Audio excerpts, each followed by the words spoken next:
결혼 후 5년 남편 김민주는 완벽한 아내 신혜주와의 행복한 삶을 믿었습니다. 하지만 어느 날 익명의 메시지 하나가 그의 믿음을 산산이 조각냅니다.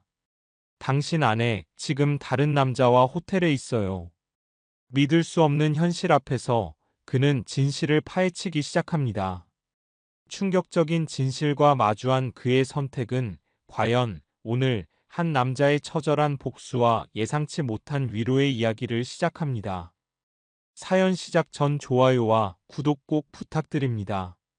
결혼 5년 차 김민주는 주변에서 부러워하는 평범한 회사원입니다. 능력 있고 세련된 아내 신혜주는 그의 자랑이자 삶의 동반자라고 믿었습니다.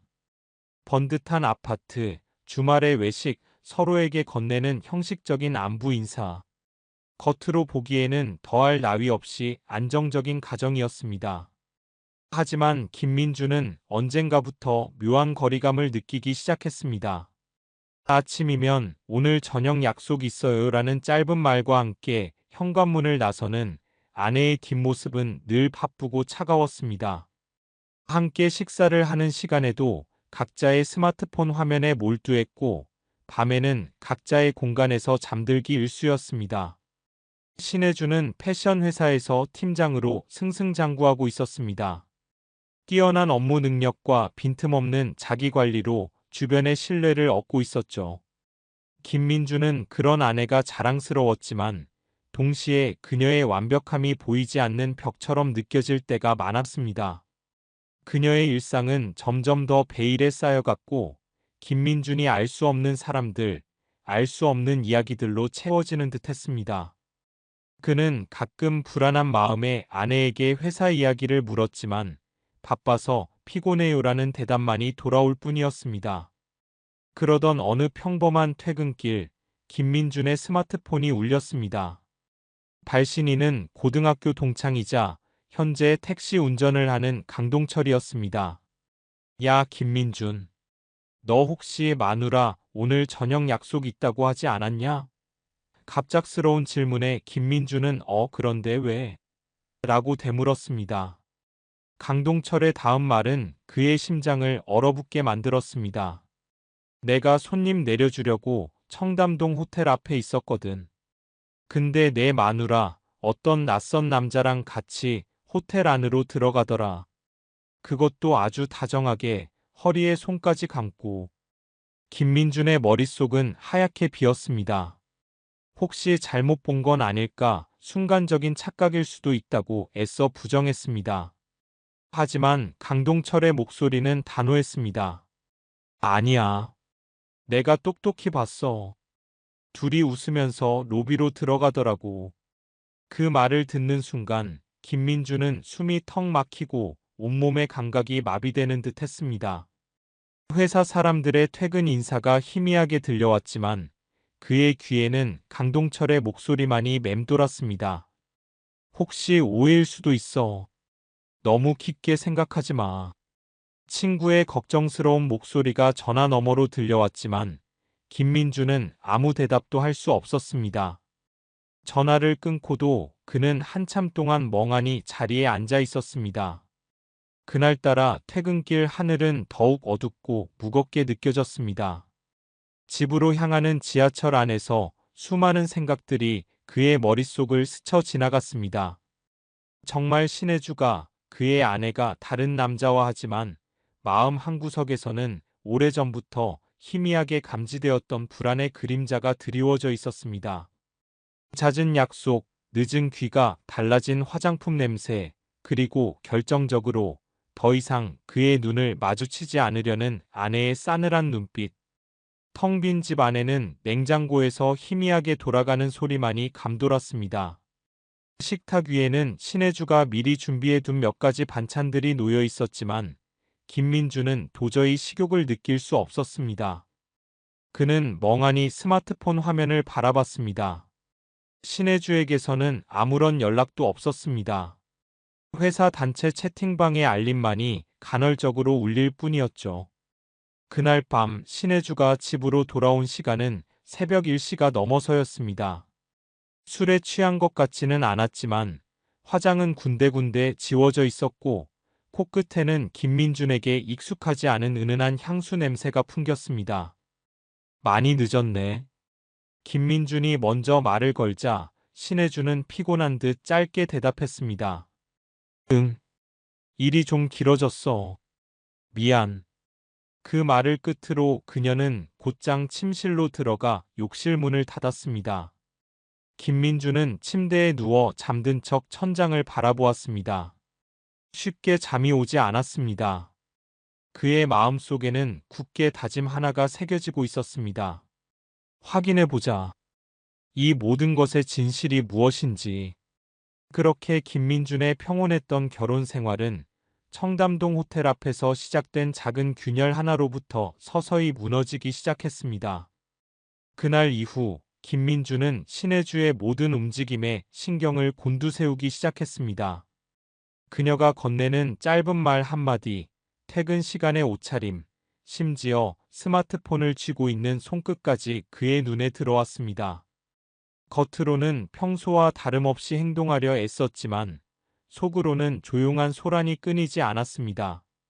마치 폭풍 전야의 고요함처럼 불안감은 점점 더 짙어져 갔습니다. 다음 날 아침 신혜주는 여느 때와 다름없이 분주하게 출근 준비를 하고 있었습니다.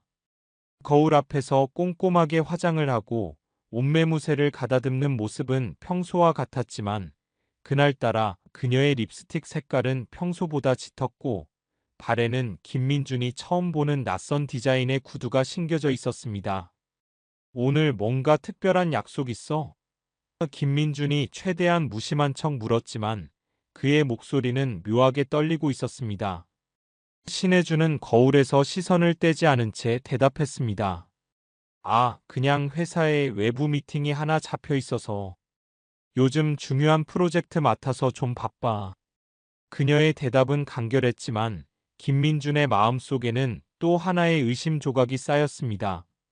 그 프로젝트 대체 얼마나 자주 회식을 하고 얼마나 자주 외부 미팅이 있는 걸까? 그는 더 이상 아내의 말을 쉽게 믿을 수 없었습니다. 그날 퇴근길 김민주는 충동적으로 신혜주의 회사를 검색했습니다. 강남 쪽에 위치한 중견 패션 회사. 신혜주가 이직했을 때 그는 진심으로 축하 인사를 건넸지만 정작 그 회사에 대해 아는 것은 거의 없었습니다. 동료들의 이름, 상사의 얼굴, 회식 장소, 심지어 정확한 위치조차 알지 못했습니다.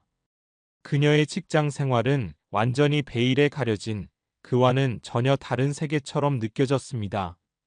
그 사실이 문득 서운하게 다가왔습니다. 같은 집에서 살면서도 서로의 삶을 공유하지 못한다는 것은 사랑이 아니라 그저 합의된 동거에 불과하다는 것을 그제야 깨달았습니다. 다음 날 신혜주는 퇴근길에 늦을 거라는 말을 전했습니다. 오늘 또 회식이 잡혔어요. 아마 늦게 끝날 것 같아요. 김민주는 조용히 고개를 끄덕이며 몸 조심하고라고 짧게 답했지만 그의 마음속에는 깊은 한숨이 고여 있었습니다. 그리고 그날 밤 10시 집 근처 편의점에 들러 돌아오는 길 건물 앞에서 그는 뜻밖의 인물과 마주쳤습니다. 바로 택시 기사 친구 강동철이었습니다. 야, 너 여기서 뭐 하냐? 강동철이 놀란 표정으로 물었습니다. 아, 그냥 잠깐 볼 일 있어서 나왔다가 들어가는 길이야. 너는? 김민준이 얼버무리자 강동철은 그를 잠시 빤히 바라보더니 조심스럽게 입을 열었습니다. 그날 말이야, 나 거짓말 안 한 거 알지? 진짜 내 마누라 맞았어. 내가 잘못 본 거 아니야. 강동철의 단호한 목소리는 김민준의 불안감을 다시 한번 상기시켰습니다. 알아. 너한테 뭐라고 한 적 없어. 김민준이 힘없이 대답하자 강동철은 안타까운 표정으로 물었습니다. 근데 너 그냥 가만히 있을 거야? 아무것도 안 하고? 그 질문은 김민준의 가슴을 깊숙이 찔렀습니다. 사실 김민준도 가만히 있을 생각은 아니었습니다. 다만 그는 신중했습니다. 확실한 무언가가 없이는 신해주와 정면으로 맞설 수 없다고 생각했기 때문입니다. 감정적으로 대응했다가는 오히려 상황만 악화될 수 있다는 것을 직감적으로 알고 있었습니다. 그날 밤 신해주가 샤워를 하는 사이 김민주는 조심스럽게 침실에 놓인 그녀의 노트북을 열었습니다. 비밀번호는 여전히 결혼기념일 그대로였습니다. 그것조차 바꾸지 않았다는 사실이 다행인지 아니면 그만큼 그들의 관계가 무심하게 흘러갔다는 증거인지 김민주는 알 수 없었습니다. 노트북 화면이 켜지자 메신저 창이 그대로 떠 있었습니다. 대화 상대 이름은 박철우 팀장. 그 이름을 보는 순간 김민준의 심장이 격렬하게 요동쳤습니다. 어딘가에서 들어본 듯한 낯선 이름이었기 때문입니다. 조심스럽게 대화 내용을 훑어보았습니다. 얼핏 보면 업무 이야기처럼 보였습니다. 브리핑 자료, 클라이언트 일정, 회의 조율 등. 하지만 문장 사이사이 아주 미세하게 섞인 단어들이 김민준의 심장을 콕콕 찔렀습니다. 오늘 입으신 블라우스 정말 잘 어울리시네요. 팀장님 넥타이 색깔도 너무 멋지던데요. 단정하고 사무적인 말투였지만 그 속에는 분명히 사적인 감정이 담겨 있었습니다. 단순한 직장 상사와의 거리감이라고 하기에는 너무나 가깝고 너무나 자연스러운 대화였습니다. 화장실에서 물소리가 멎고 신해주의 발소리가 가까워져 오는 것을 느낀 김민주는 서둘러 노트북을 닫았습니다. 그의 심장이 미친 듯이 뛰었습니다. 그 메시지들을 본 이후로 그는 더 이상 이전처럼 평범한 남편으로 돌아갈 수 없다는 것을 깨달았습니다. 그날 이후 김민주는 신해주의 노트북 비밀번호 패턴을 기억해두고 하루에 한 번씩 그녀의 대화 내역을 확인하기 시작했습니다. 박철우라는 사람과 신해주의 대화는 점점 더 사적인 영역으로 깊숙이 스며들고 있었습니다. 늦은 밤 서로에게 보내는 안부 인사, 주말에 함께 영화를 보자는 약속, 그리고 애정을 담은 이모티콘들. 그 모든 대화들은 김민준에게 걷잡을 수 없는 절망감을 안겨주었습니다. 그리고 그는 마음을 굳혔습니다. 이제 더 이상은 어설픈 의심이 아닌 명백한 확인의 시간이 필요하다는 것을. 사람 마음이라는 것이 참으로 묘했습니다. 애써 외면하려 했지만 일단 알아버리고 나니 더 이상 모른 척할 수가 없었습니다. 눈에 보이는 것들이 마음속 깊숙이 파고들자 더 이상 평온한 일상을 가장하는 것조차 고통스러웠습니다. 김민주는 매일 아침 신해주를 현관까지 배웅하며 그녀를 조용히 관찰했습니다. 그녀의 옷차림, 표정, 말투. 아무리 태연한 척 연기하려 해도 평소와는 조금씩 달라져 있었습니다. 어딘가 모르게 들뜬 표정, 평소보다 화려해진 액세서리, 그리고 부쩍 늘어난 약속들. 그날도 신해주는 평소와 다름없이 말했습니다. 오늘도 회식이 있어요. 중요한 광고주 미팅이라 아마 늦을 거예요. 김민주는 덤덤하게 고개를 끄덕이며 대답했습니다. 그래요. 조심해서 들어와요. 하지만 그의 발걸음은 퇴근 후 곧장 집으로 향하지 않았습니다. 그는 신해주의 회사가 있는 강남 쪽으로 차를 몰았습니다. 처음 가보는 그곳, 신해주가 매일같이 드나드는 회사 앞이 낯설고 낯설게 느껴졌습니다. 회사 앞, 눈에 띄지 않는 한적한 카페에 자리를 잡고 그는 조용히 회사 건물에서 쏟아져 나오는 사람들을 지켜보았습니다. 하나둘씩 퇴근하는 직장인들 속에서 익숙한 신해주의 모습은 보이지 않았습니다.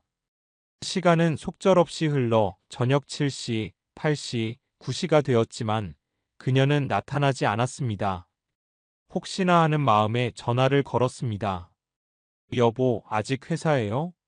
수화기 너머로 신해주의 다소 짜증 섞인 목소리가 들려왔습니다. 응. 아직 일이 덜 끝나서 좀 더 있어야 할 것 같아. 왜? 아니, 그냥 언제쯤 들어오나 해서. 그의 목소리는 애써 담담했지만 전화기 너머 희미하게 들려오는 웃음소리와 와인 잔 부딪히는 소리는 그의 불안감을 증폭시켰습니다. 회사 회식이라고 하기에는 너무나 여유로운 분위기였습니다. 거짓말. 그 순간 김민주는 확신했습니다. 신혜주는 지금 회사에 없었습니다. 그는 차에 시동을 걸고 회사 주변 골목길을 천천히 배회했습니다. 그러다 문득 회사 건물에서 조금 떨어진 곳에서 청담 부티크 호텔이라는 익숙한 간판을 발견했습니다. 그래, 바로 그곳이었습니다. 며칠 전 강동철이 신혜주와 낯선 남자가 함께 들어가는 것을 봤다고 했던 바로 그 호텔. 김민주는 차를 길가에 세우고 초조하게 호텔 건물을 바라보았습니다. 심장이 미친 듯이 뛰고 손끝이 차갑게 떨려왔습니다. 마치 운명의 순간을 기다리는 사람처럼 그는 그 자리에서 꼼짝없이 기다렸습니다. 그리고 밤 10시가 조금 넘은 시간, 호텔 로비에서 신혜주의 모습이 나타났습니다. 하지만 그녀는 혼자가 아니었습니다. 그녀의 곁에는 낯익은 얼굴의 남자가 서 있었고 그의 손은 너무나 자연스럽게 신혜주의 허리를 감싸고 있었습니다. 두 사람은 환하게 웃으며 호텔 문을 나섰고 그 순간 김민준의 머릿속에 성광처럼 스쳐 지나가는 이름이 있었습니다. 박철우. 김민준은 떨리는 손으로 스마트폰 카메라를 켰습니다. 그의 눈앞에서 벌어지는 믿을 수 없는 광경을 그는 그저 멍하니 카메라 렌즈 너머로 담을 수밖에 없었습니다. 몇 장의 사진 그리고 짧은 영상 하나. 이제 그의 손에는 신혜주의 배신을 증명할 결정적인 증거가 남아 있었습니다. 차 안으로 돌아온 김민주는 찍힌 사진과 영상을 몇 번이고 다시 확인했습니다. 희미하게 찍힌 사진 속 두 사람의 모습은 그들의 관계가 단순한 직장 동료 이상임을 명백하게 보여주고 있었습니다. 그건 더 이상 어떤 설명도 필요 없는 부인할 수 없는 현실이었습니다. 그날 밤 김민주는 집으로 돌아가지 않았습니다. 그는 근처의 낡은 모텔방 하나를 빌려 하룻밤을 보내며 앞으로 어떻게 해야 할지 다음 계획을 정리했습니다. 이제 그는 더 이상 망설일 수 없었습니다. 진실을 확인하는 싸움이 아닌 진실을 증명하고 자신의 상처를 치유하는 싸움을 시작해야 했습니다. 다음 날 아침 굳은 표정으로 회사에 출근한 김민주는 곧장 자신의 컴퓨터 앞에 앉아 인터넷 검색을 시작했습니다. 박철우 패션 회사 팀장. 그의 이름을 검색하자 몇몇 언론 기사와 회사 공식 보도 자료가 화면에 나타났습니다. 그는 신혜주의 회사에서 5년째 근무하고 있는 핵심 인력으로 수려한 외모와 뛰어난 협상 능력으로 업계에서 꽤나 알려진 인물이었습니다. 김민주는 그의 소셜미디어 계정을 찾아보았습니다. 고급 레스토랑에서 찍은 사진들, 해외 출장지에서의 인증샷들, 그리고 묘하게 낯익은 실루엣의 여성이 뒷모습으로 찍힌 사진 속에서 그는 신혜주와 비슷한 분위기를 감지했습니다. 퍼즐 조각들이 하나씩 맞춰져 가는 듯 했습니다. 그리고 김민주는 결심했습니다. 이 싸움에서 지지 않으려면 확실하고 부인할 수 없는 증거를 손에 넣어야 한다고. 그날 오후 김민주는 조용히 신혜주의 노트북을 다시 열었습니다. 그녀가 회사에 있는 시간을 틈타 그는 그녀의 메신저 대화 내용, 주고받은 이메일, 그리고 캘린더에 저장된 일정들을 꼼꼼하게 캡처하기 시작했습니다. 심지어 그녀와 박철우가 함께 예약했던 것으로 보이는 호텔 예약 내역까지 고스란히 저장되어 있었습니다. 사진, 대화 내역, 예약 확인, 이메일. 그 모든 디지털 증거들을 그는 조심스럽게 USB 메모리에 담아 따로 보관했습니다. 그 순간 김민준에게는 어떤 감정도 느껴지지 않았습니다. 분노나 슬픔보다는 그저 묵묵히 자신의 할 일을 수행하는 사람처럼 냉정했습니다. 다음 단계는 변호사 사무실이었습니다. 지인에게 어렵게 소개받은 변호사를 만나 그는 그동안의 상황과 자신이 확보한 증거들을 조용히 털어놓았습니다.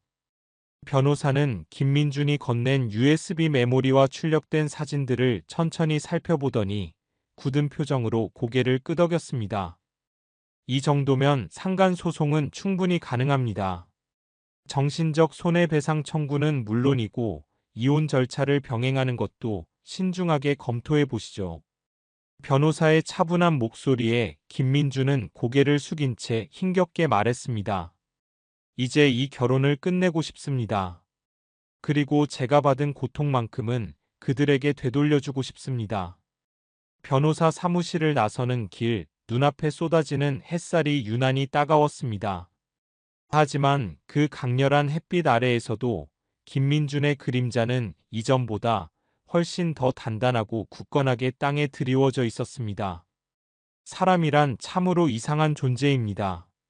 격렬한 분노보다 더 무서운 것은 오랫동안 모른 척하며 견뎌왔던 마음이 조용히, 그러나 단호하게 결심하는 바로 그 순간인지도 모릅니다. 김민주는 변호사 사무실에서 나온 그날부터 모든 준비를 차분하게, 그러나 흔들림 없이 시작했습니다. 더 이상 감정에 휘둘리지 않기로 마음먹었습니다. 집에서는 아무 일 없는 척, 오히려 이전보다 더 조용히 지냈습니다. 신혜주는 여전히 그를 무시하는 듯 그저 일상적인 말들만 건넬 뿐이었습니다. 오늘 야근이 조금 길어질 것 같아요. 클라이언트 미팅이 늦게 잡혔어요. 회식 자리가 취소돼서 그냥 일이 늦게 끝날 것 같아요. 이제 그런 신혜주의 변명에도 김민주는 그저 말없이 고개를 끄덕였습니다. 그녀가 안심할수록 그는 더 많은 정보를, 더 확실한 증거를 확보할 수 있을 것이라고 생각했습니다. 그러던 어느 날 밤 신혜주가 샤워를 하는 사이 그녀의 스마트폰 알림창에 낯익은 이름이 떴습니다. 박철우. 그리고 그 아래 짧게 적힌 메시지. 내일 저녁 7시 늘 가던 그곳에서 기다릴게요. 김민주는 그 메시지를 보자마자 스마트폰을 내려놓고 마음속으로 조용히 시간을 세기 시작했습니다. 내일 밤 7시 또다시 그들이 은밀한 만남을 가질 가능성이 매우 높았습니다. 그리고 이번에는 그 현장을 자신의 두 눈으로 직접 확인하고 싶었습니다. 다음 날 김민주는 회사에 몸이 좋지 않다는 핑계로 조퇴 신청을 했습니다. 팀장의 걱정스러운 눈빛을 뒤로하고 그는 곧장 청담동으로 향했습니다. 청담 부티크 호텔. 이제는 그에게 낯설지 않은, 어쩌면 그의 인생을 송두리째 바꿔놓은 바로 그 간판 앞에 도착한 시간은 오후 6시 40분. 그는 근처 편의점에서 산 커피 한 잔을 손에 들고 자신의 차 안에서 조용히 기다렸습니다. 심장이 뛰지 않았다고 한다면 거짓말일 것입니다. 하지만 그 감정은 격렬한 분노라기보다는 오랜 시간 골마왔던 상처가 터져 나오기 직전에 차갑고 무거운 체념과 더 비슷했습니다. 그리고 정확히 저녁 7시 김민주는 그들을 다시 보았습니다. 베이지색 트렌치 코트를 걸치고 평소보다 훨씬 더 화사한 화장을 한 신혜주. 그리고 어두운 네이비색 수트에 세련된 넥타이핀을 꽂은 박철우. 두 사람은 너무나 자연스럽게 호텔 로비로 들어갔고 프런트 데스크에서 잠시 이야기를 나누더니 곧장 엘리베이터로 향했습니다. 신혜주는 주변을 의식하는 듯 조심스러운 표정이었지만 박철우는 여유로운 미소를 띤 채 그녀의 어깨에 손을 올렸습니다. 그 장면을 차창 너머로 묵묵히 바라보던 김민주는 망설임 없이 스마트폰 카메라 앱을 실행했습니다. 몇 장의 사진, 그리고 짧은 동영상 하나. 이제 그의 손에는 신혜주의 배신을 명백하게 증명하는 결정적인 증거가 남겨졌습니다. 집으로 돌아온 그날 밤 신혜주는 여느 때처럼 늦은 야근이었다며 아무렇지 않은 척 현관문을 열었습니다. 김민주는 거실 소파에 앉아 그녀를 조용히 바라보다가 나지막이 입을 열었습니다. 신혜주 씨. 그의 차분한 목소리에 신혜주는 걸음을 멈추고 그를 바라보았습니다. 우리 이번 주말에 시간을 좀 낼 수 있을까요? 하고 싶은 이야기가 있어서요.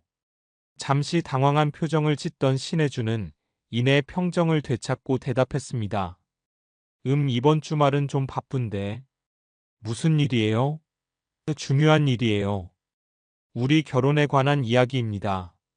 그 말에 신혜주는 아랫입술을 살짝 깨물며 마지못해 고개를 끄덕였습니다. 알았어요. 시간 맞춰볼게요. 그렇게 그들은 며칠 뒤에 만남을 약속했습니다. 토요일 저녁 8시 청담동 근처의 조용한 레스토랑 프라이빗 룸이 따로 마련된 곳으로 김민주는 예약을 해두었습니다.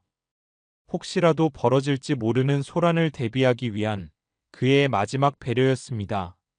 약속한 토요일 저녁 7시 50분, 김민주는 청담동의 조용한 레스토랑에 먼저 도착했습니다. 그가 예약한 프라이빗 룸은 은은한 조명 아래 차분한 분위기를 자아냈습니다. 테이블 한가운데에는 작은 검은색 USB 메모리와 그동안 그가 모아온 증거들이 담긴 프린트된 파일 뭉치가 놓여 있었습니다. 이 테이블 앞에 앉으면서 김민주는 조용히 생각했습니다. 이제 끝내자. 더 이상은 속지 않겠다. 정확히 8시 신혜주가 레스토랑 문을 열고 들어왔습니다. 평소보다 더욱 신경 쓴 듯한 화장, 은은한 광택이 도는 귀걸이와 팔찌가 그녀의 불안한 표정과 묘하게 대조되었습니다. 어쩌면 이 자리 이후 그녀는 다시 박철우를 만나러 갈 계획이었을지도 모릅니다. 왜 이렇게 조용한 곳에서 보자고 했어요? 신혜주는 자리에 앉자마자 조심스럽게 물었습니다. 김민주는 물 한 모금을 마시고 차분한 목소리로 입을 열었습니다. 우리 결혼에 대해서 이야기를 좀 하려고요. 지금 와서요? 신혜주가 의아한 듯 되물었습니다. 그래요. 지금이라도 해야 하니까요. 그녀는 이해할 수 없다는 듯 가볍게 웃으며 말했습니다. 갑자기 왜 이러는 거예요? 평소에는 아무 말도 없더니. 김민주는 테이블 위에 놓인 USB 메모리를 천천히 집어들었습니다. 이 안에 당신이 어디서 누구와 무엇을 하고 있는지 전부 다 들어있어요. 그의 단호한 목소리에 신혜주의 눈빛이 흔들렸습니다. 이건 또 무슨 소리예요? 김민주는 준비해온 노트북을 열고 USB 메모리를 꽂았습니다. 화면에는 신혜주와 박철우가 함께 호텔에 들어가는 사진과 영상, 주고받은 메신저 대화 캡처 화면, 호텔 예약 내역, 그리고 그들이 주고받은 이메일들이 하나씩 떠올랐습니다. 신혜주는 처음에는 입술을 꾹 다물고 화면을 외면하려 했지만 이내 충격으로 눈을 크게 떴습니다. 이건 그냥 회사 일 때문이에요. 박 팀장과는 그런 사이 아니에요. 회사 일 때문에 호텔에 같이 들어갈 수도 있는 거고 회사 일 때문에 어쩔 수 없이 그녀의 목소리는 점차 떨려왔습니다. 회사 일 때문에 허리에 손을 올리고 회사 일 때문에 잘 지켜야 한다는 말을 주고받아요. 회사 일 때문에 새벽까지 연락을 주고받고 주말에 같이 영화를 보러 가요. 김민준의 차분한 질문에 신혜주는 아무 대답도 하지 못하고 당황한 듯 고개를 숙였습니다. 긴 침묵 끝에 그녀는 떨리는 작은 목소리로 겨우 한마디 내뱉었습니다. 미안해요. 그 한마디에 김민주는 그동안 가슴 깊숙이 억눌러왔던 모든 감정이 무너져 내리는 듯한 기분을 느꼈습니다. 하지만 그는 애써 감정을 추스르며 눈을 감고 천천히 숨을 고른 뒤 나지막이 말했습니다. 미안하다는 말은 이런 상황에서는 아무 의미가 없다는 거 당신도 잘 알잖아요. 그래도 이 결혼 다시 한번 생각해 볼 수는 없을까요? 나는 당신만 믿고 살아왔는데 이제 와서 후회하고 있어요. 당신만큼 나를 믿어준 사람은 없었다는 거 이제야 깨달았어요. 김민준의 마지막 말에 신혜주는 비웃듯 짧게 웃었습니다. 이제야 알았다는 그 말이 지난 몇 년 동안 내가 당신에게 쏟았던 믿음과 사랑을 너무나 가볍게 만들어버리는 것 같네요. 이제 와서 후회한다는 건 적어도 상대방이 당신을 용서할 준비가 되어 있을 때나 할 수 있는 말이에요. 신혜주는 울먹이며 변명했습니다. 박 팀장은 그냥 일이랑 연결된 거였어요. 승진 때문에, 프로젝트 때문에 내가 어쩔 수 없었어요. 당신도 알잖아요. 회사 생활이 얼마나 힘든지. 당신은 늘 그렇게 말하죠. 어쩔 수 없었다고. 하지만 나는요, 신혜주 씨. 나는 늘 선택했어요. 당신을 사랑하기로, 당신을 믿기로, 그리고 당신의 차가운 무관심과 잦은 거짓말들을 애써 참아내기로요. 김민준의 목소리는 차분했지만 그 속에는 깊은 슬픔과 단호함이 배어 있었습니다. 이제 그만합시다. 더 이상 우리 사이에 이어질 이유는 없어요. 신혜주는 이제 완전히 울기 시작했습니다. 하지만 김민주는 더 이상 그녀의 눈물을 마주할 자신이 없었습니다. 그녀가 흘리는 눈물은 그가 지난 수개월 동안 홀로 흘렸던 고통과 절망의 눈물과는 너무나 다른 종류의 눈물이라는 것을 그는 직감적으로 알고 있었습니다.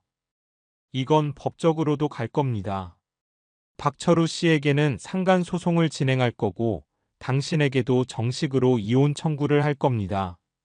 그의 단호한 선언에 신혜주는 당황한 표정으로 애원했습니다. 그 사람은 회사에서 중요한 사람이에요. 이런 일이 알려지면 그의 경력은 끝날 거예요. 김민주는 냉담하게 대답했습니다. 그건 내가 상관할 바 아닙니다. 나는 단지 내가 당한 만큼 되돌려주는 것뿐입니다. 신혜주는 눈물 섞인 얼굴로 마지막까지 매달렸습니다. 우리 이렇게 끝내지 말아요. 제발 다시 한 번만 생각해줘요. 김민주는 자리에서 천천히 일어섰습니다. 이미 끝났습니다. 그는 더 이상 그녀의 애원에 흔들리지 않았습니다. 그는 조용히 프라이빗 룸문을 열고 그 공간을 나왔습니다. 레스토랑 밖으로 나서자 차가운 밤바람이 그의 뺨을 스치고 지나갔습니다. 하지만 그의 마음은 오히려 이상하리만큼 단단하고 고요했습니다. 그날 밤 김민주는 집으로 돌아가지 않았습니다. 그는 가방 하나를 들고 친구 강동철이 사는 동네로 향했습니다. 격렬했던 감정의 소용돌이가 지나간 자리에는 텅 빈 공허함과 함께 이상하리만큼 고유한 침묵만이 남아 있었습니다. 그날 이후로 김민주는 더 이상 신혜주와의 추억이 깃든 집으로 돌아가지 않았습니다. 그는 강동철의 원룸에서 며칠 밤을 지내며 낮에는 변호사 사무실에서 밤에는 노트북 앞에서 그동안 모아온 증거들을 정리하고 상간 소송과 이혼 소송을 정식으로 준비했습니다. 드라마에서나 보던 상간 소송이라는 단어가 이제 그의 현실이 되어버린 것입니다. 김민준 씨, 현재 확보된 증거만으로도 충분합니다. 메신저 대화 내용, 호텔 출입 사진, 예약 내역, 특히 동영상 자료는 재판부에서도 강력한 증거로 받아들여질 겁니다. 변호사의 확신에 찬 말에 김민주는 조용히 고개를 끄덕였습니다. 모든 준비는 끝났습니다. 이제는 법의 이름으로 그들에게 책임을 물어야 할 때였습니다.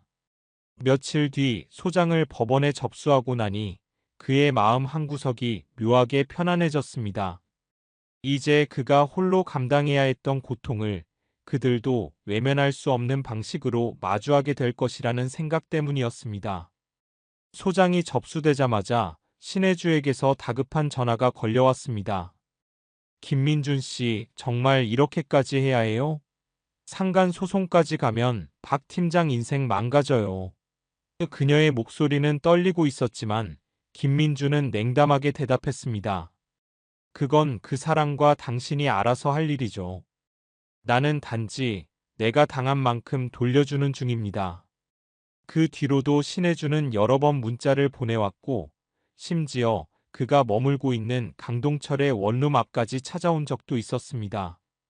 하지만 김민주는 단 한 번도 그녀를 만나주지 않았습니다. 진심 없는 눈물과 후회는 더 이상 그에게 아무런 힘도 발휘할 수 없었습니다. 그리고 소송 접수 일주일 후 신혜주의 회사에 감찰팀이 들어갔다는 소문이 강동철에게서 전해져 왔습니다. 야, 너 들었냐? 그 박철우라는 사람 회사에서 조용히 조사 들어갔대. 강동철의 목소리는 놀라움과 흥미가 뒤섞여 있었습니다. 그래. 근데 알고 보니 신혜주뿐만 아니라 다른 여직원들에게도 비슷한 짓을 했다더라. 회식 자리 핑계로 접근하고 사적인 만남을 강요하고 회사 상무한테까지 보고가 올라갔대. 지금 그 사람 거의 회사에서 끝났대. 강동철의 말을 들으며 김민주는 한편으로는 통쾌함을 느꼈지만 다른 한편으로는 씁쓸한 기분이 들었습니다. 그렇게 잘난 척하던 박철우가 이토록 허망하게 무너질 줄은 몰랐습니다. 며칠 후 회사 후배 이수아에게서도 연락이 왔습니다. 선배, 혹시 들으셨어요? 박철우 팀장 결국 직위 해제됐대요. 그리고 성희롱 혐의로 고발까지 당했다고 하더라고요. 이수아의 조심스러운 목소리에 김민주는 담담하게 대답했습니다. 그래, 생각보다 빠르네. 신혜주 씨도 회사에서 잦은 사퇴 형식으로 처리했대요. 이미 회사 내 이미지가 완전히 무너졌다고. 이수아의 말을 듣고도 김민주는 아무런 감정도 느낄 수 없었습니다. 슬프지도 그렇다고 기쁘지도 않았습니다. 그저 모든 것이 끝났다는 사실만이 그의 텅 빈 마음속에 희미하게 남아있을 뿐이었습니다. 이혼 소송 또한 예상보다 순조롭게 진행되었습니다. 신혜주는 몇 번이고 다시 그를 설득하려 했지만 김민준의 마음은 이미 굳게 닫혀 있었습니다. 나는 당신을 다시 사랑할 수 없어요. 이제는 나 자신을 지키는 것이 먼저입니다. 그의 단호한 태도에 결국 법원은 이혼을 인용했고 재산 분할 또한 공정하게 마무리되었습니다. 그리고 상간 소송에서도 김민주는 정식으로 승소하여 박철우는 그에게 7천만 원의 위자료를 지급해야 했습니다. 그날 김민주는 법원 계단을 내려오며 문득 고개를 들어 하늘을 올려다보았습니다. 서울의 하늘은 여전히 흐릿했고 공기는 차갑게 느껴졌지만 그의 마음은 오랜만에 맑고 후련한 기분이었습니다. 모든 것이 끝났습니다. 5년간의 결혼 생활, 믿었던 배우자의 배신, 깊은 상처, 길고 지루했던 소송, 그리고 그를 짓눌렀던 분노까지. 이제 그의 곁에는 오롯이 자신만이 남아 있었습니다. 이혼 소송이 마무리된 직후 김민주는 바로 이사를 결정했습니다. 신혜주와 함께 살던 아파트에는 너무나 많은 아프고 슬픈 기억들이 남아 있었습니다. 냉장고 앞에서 혼자 차가운 밥을 데워 먹던 외로운 모습, 텅 빈 침대 옆자리를 애써 외면하며 잠 못 이루던 밤들. 그 모든 고통스러웠던 순간들을 이제는 완전히 떠나보내야 할 때라고 생각했습니다. 새로운 집은 서울 북쪽 조용한 동네의 아담한 오피스텔이었습니다. 방 하나, 거실 하나, 그리고 오롯이 자신만을 위한 작은 주방. 좁았지만 아늑했고 무엇보다 그만의 온전한 공간이라는 사실이 김민준에게는 큰 위안이 되었습니다. 이삿날 밤, 낯선 집의 형광등 불빛 아래 텅 빈 하얀 벽을 바라보며 그는 조용히 와인 한 잔을 따랐습니다. 이제는 더 이상 누구의 눈치도 보지 않고 자신이 원하는 대로 자신의 마음이 이끄는 곳으로 걸어가도 된다는 생각에 어딘가 모르게 허전하면서도 묘하게 따뜻한 감정이 그의 마음을 감쌌습니다. 회사에서는 그의 변화를 느꼈는지 상사들이 먼저 말을 걸어오기 시작했습니다. 김 과장, 요즘 인상이 훨씬 밝아졌어요. 자신감도 생기고 일도 더 빨라진 것 같고. 그럴 때마다 김민주는 옅은 미소를 지으며 대답했습니다. 감사합니다. 이제야 조금 제 리듬을 찾은 것 같습니다. 정말 그랬습니다. 지난 몇 년 동안 그의 삶은 늘 신혜주에게 맞춰져 있었습니다. 그녀의 바쁜 스케줄, 그녀의 변덕스러운 기분, 그녀의 성공이라는 그림자 속에서 그의 감정은 늘 뒷전으로 밀려나 있었습니다. 하지만 이제는 모든 것이 달라졌습니다.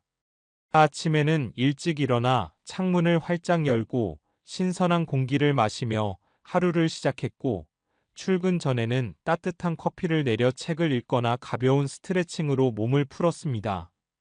지하철 안에서는 습관처럼 스마트폰만 들여다보던 예전과 달리 이제는 이어폰을 끼고 좋아하는 음악을 듣거나 조용히 눈을 감고 자신의 내면의 소리에 귀 기울이는 습관이 생겼습니다.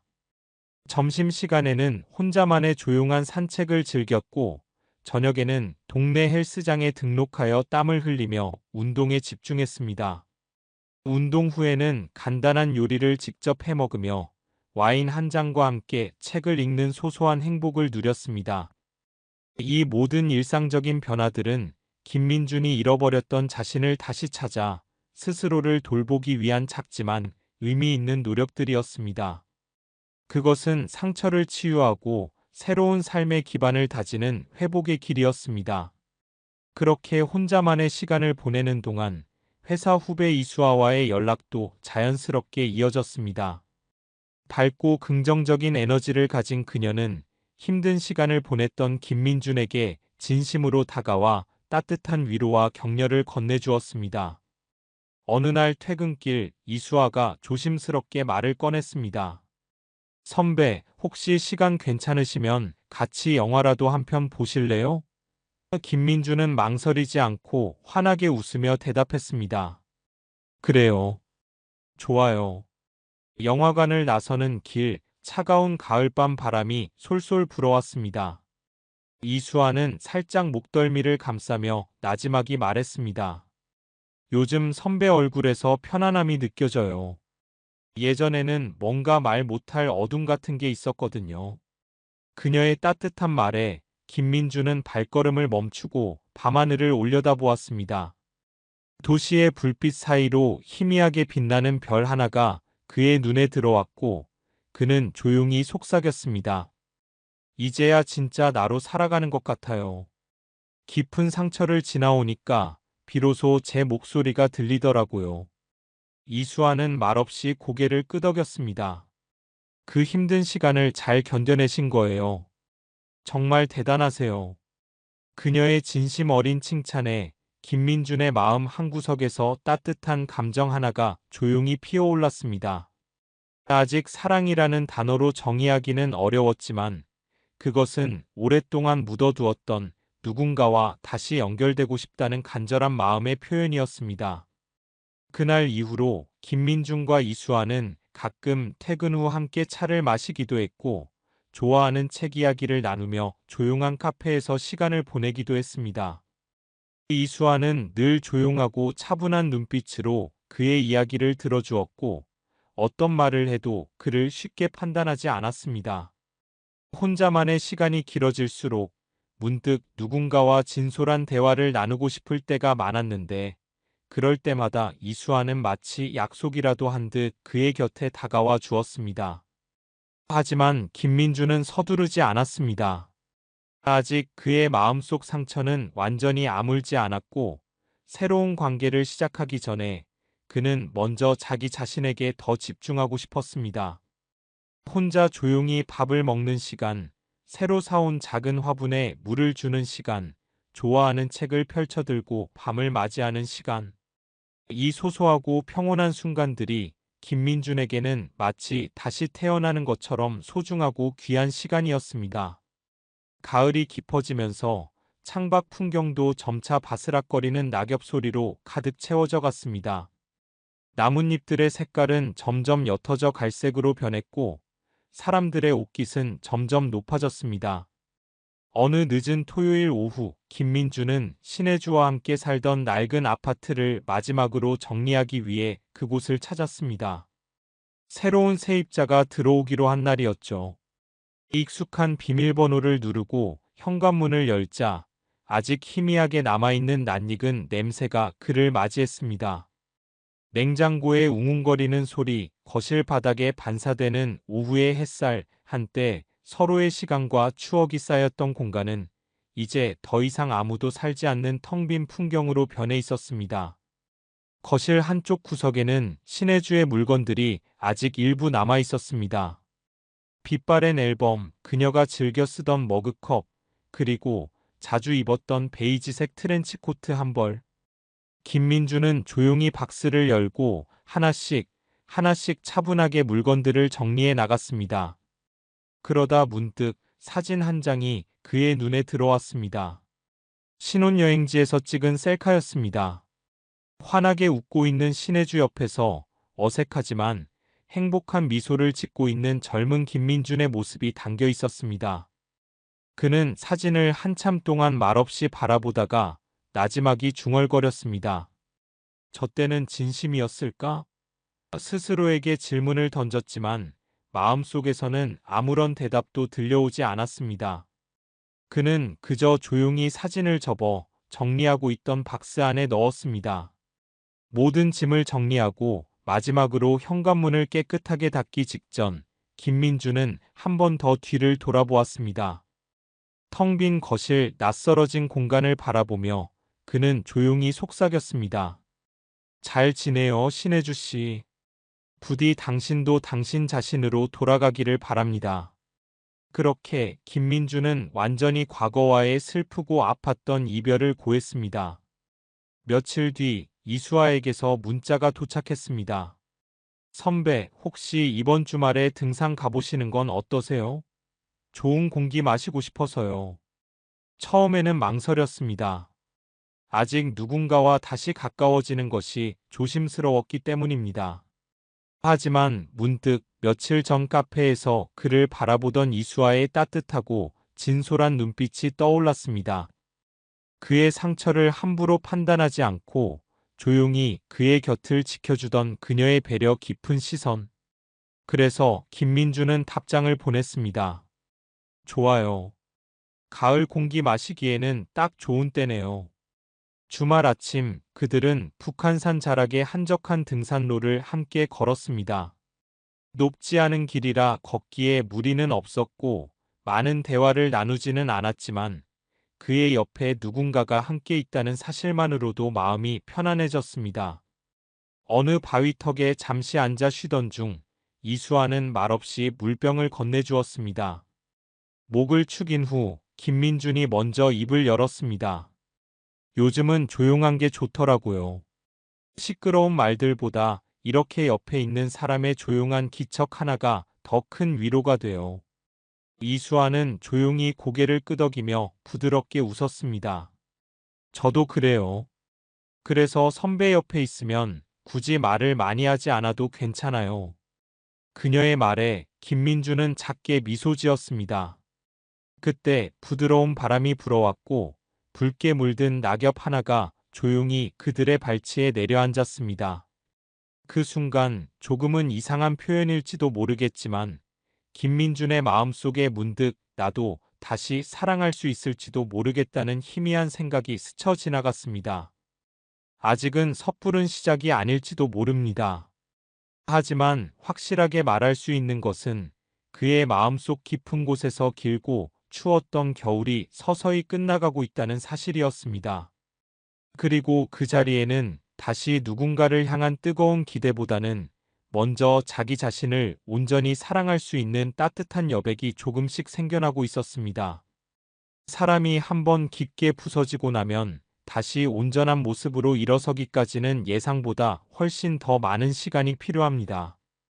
그 시간은 단순히 상처가 아물기만을 기다리는 것이 아니라 그동안 제대로 보지 못했던 자기 자신의 가장 깊은 곳까지 천천히 그리고 다시 세심하게 알아가는 소중한 과정이기도 하다는 것을 김민주는 이제 조금씩 깨닫고 있었습니다. 요즘 김민준의 일상은 놀라울 만큼 단순하고 규칙적입니다. 아침에는 알람 소리보다 먼저 눈을 떠 창문을 활짝 열고 새벽의 차가운 공기를 깊이 들이마신 뒤 천천히 따뜻한 커피를 내립니다. 그리고 좋아하는 책을 몇 페이지 넘기거나 가벼운 스트레칭으로 굳어있던 몸을 부드럽게 풀어주며 하루를 시작합니다.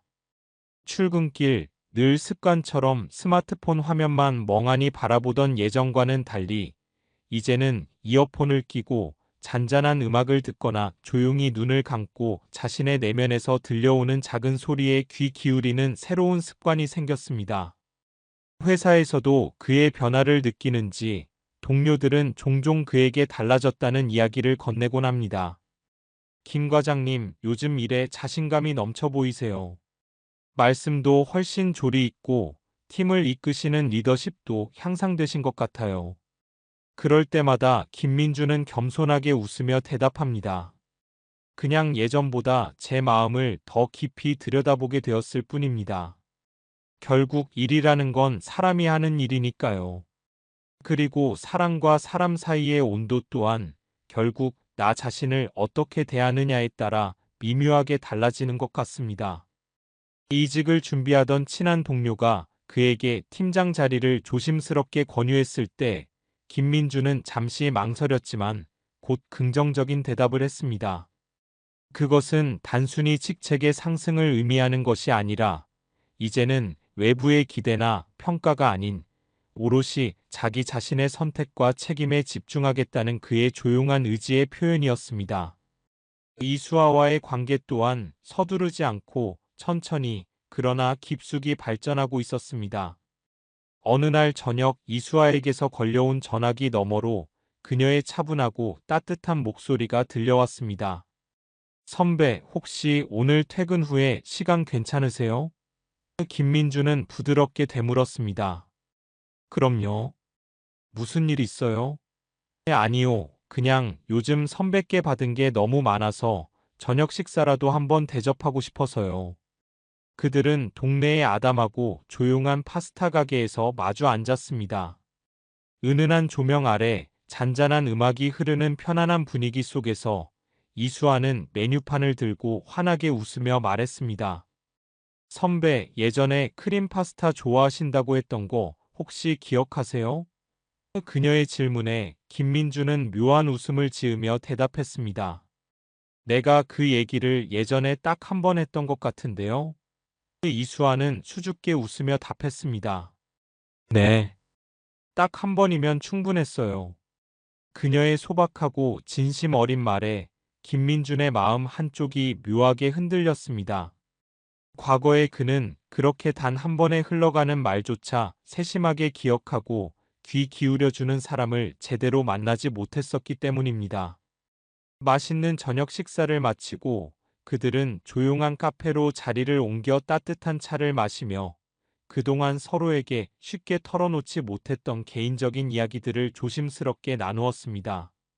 이수아는 자신의 어린 시절 이야기, 부모님의 이혼, 그리고 다른 사람을 온전히 신뢰하기까지 얼마나 오랜 시간이 걸리는지에 대한 솔직한 속마음을 조심스럽게 털어놓았습니다. 김민주는 그녀의 이야기를 조용히 그리고 진지하게 귀 기울여 들으며 나지막이 말했습니다. 그래서 누군가와 다시 가까워진다는 건 당신에게 쉽지만은 않은 일이겠네요. 이수아는 작게 웃으며 그의 시선을 부드럽게 마주했습니다. 그래도 선배니까 괜찮아요. 그녀의 짧지만 진심 어린 한마디는 김민준의 텅 빈 마음에 잔잔한 파문처럼 퍼져나갔습니다. 그날 밤 집으로 돌아오는 어두운 골목길, 가로등 불빛 아래 길게 드리워진 자신의 그림자를 밟으며 김민주는 생각했습니다. 이제는 더 이상 외롭지 않다고. 혼자 보내는 시간이 예전처럼 무겁고 고독하게 느껴지지 않는다고. 그리고 만약 누군가가 조용히 그의 곁을 함께 걸어준다면 이제는 더 이상 그것을 두려워하거나 밀어낼 필요가 없을 만큼 그는 충분히 달라져 있다는 것을. 그는 이제 누군가에게 기대어 의지하는 나약한 사람이 아니라 묵묵히 누군가의 옆을 함께 걸어갈 수 있는 더욱 단단하고 성숙한 사람이 되어가고 있었습니다. 그것이 바로 진정한 회복이라는 것을 김민주는 이제 조금씩 깨닫고 있었습니다. 겨울의 초입, 첫눈이 내리던 날이었습니다. 아침에 눈을 뜨자 창밖 세상은 밤새 내린 하얀 눈으로 조용히 덮여 있었습니다. 세상의 모든 소음이 눈에 가려진 듯 고요했고 그 위로 따뜻한 햇살이 부드럽게 스며들고 있었습니다. 그 평화로운 풍경을 바라보며 김민주는 생각했습니다. 이제 정말로 끝났구나. 그리고 이제 정말로 다시 시작할 수 있겠구나. 그는 망설임 없이 스마트폰을 들어 이수아에게 짧은 문자를 보냈습니다. 이수아 씨, 혹시 오늘 같이 첫눈 거닐어 보실래요? 마침 저도 그냥 걷고 싶은 날이거든요. 그녀는 오래 기다리지 않고 따뜻한 답장을 보내왔습니다. 좋아요, 선배. 저도 그런 날이에요. 그들은 조용한 공원에서 다시 마주 섰고 소복하게 눈이 쌓인 길을 나란히 말없이 함께 걸었습니다. 그들의 발자국이 하얀 눈 위에 나란히 찍히는 것을 바라보며 김민주는 처음으로 그녀에게 조심스럽게 손을 내밀었습니다. 이수아는 잠시 놀란 듯 바라보았지만 곧 아무 말 없이 그의 손을 따뜻하게 잡아주었습니다. 차갑지 않았습니다.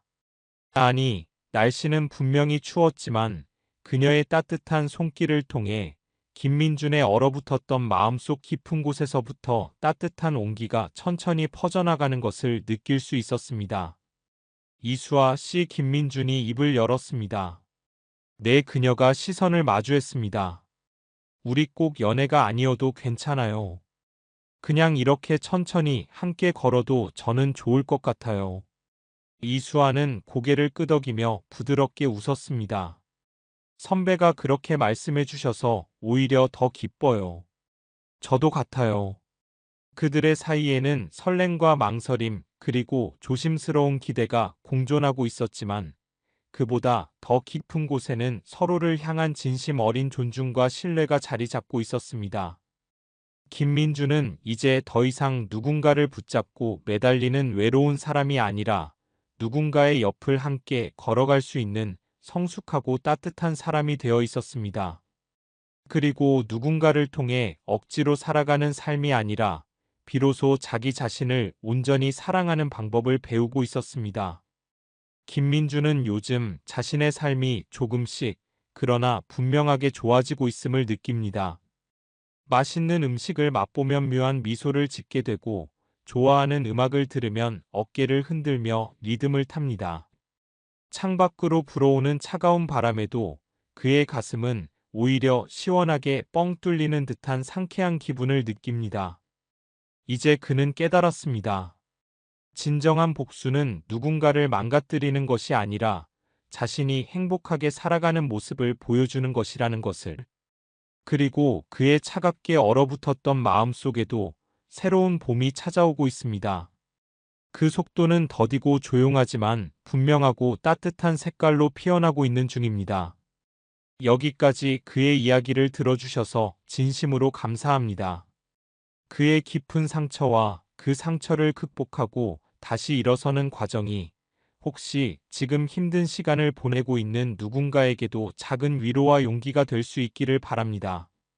만약 지금 외롭고 아픈 시간을 지나고 있다면 그는 당신에게 말하고 싶습니다. 당신은 결코 혼자가 아니라고. 그리고 당신의 아름다운 계절 또한 반드시 다시 돌아올 것이라고. 그의 이야기가 당신의 마음에 닿았다면 구독과 좋아요로 따뜻한 응원을 부탁드립니다.